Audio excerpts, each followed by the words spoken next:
නෑ නේ මල්ලි. මම සීරියස් කියන්නේ. ඉතින් මමත් සීරියස් කියන්නේ. ඔයානේ මේ විහිළු කරන්නේ. හරි.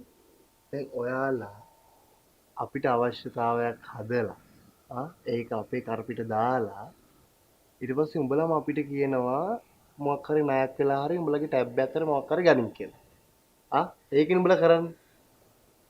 දැන් මූ බලපන්. මූටත් ටැබ් එක ගන්න රුපියල් 60000 දුන්නේ මං. උඹලා ඔච්චර අපිට ආදරේ නේද? උඹලා සල්ලි දාලා එකක් පටන් ගනිනවා. ඊට පස්සේ අපිට සල්ලි හම්බෙද්දී අපි උඹලට ඒක දෙන්න. හරිද? හරිද? දැන් මූ ඔය කියන තරම් ආර්ථික විද්‍යාඥයෙක් නම් ඔබට මුගෙන් සල්ලි ඉල්ලගන්න තිබ්බනේ. එතකොට හරිනේ. එහෙ නෙටා. මූ බස් එකේ ඇවිල්ලා අපිට ලම්බෝගිනි වලින් යන සාත්‍ර කියලා දෙනවා. අනේ ඵලයන් බයි යන්නේ.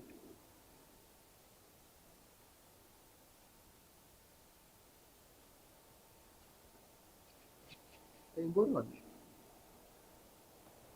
සීනි තියනවා නම් තේ ටිකක් හදලා දියන්න. ආව්.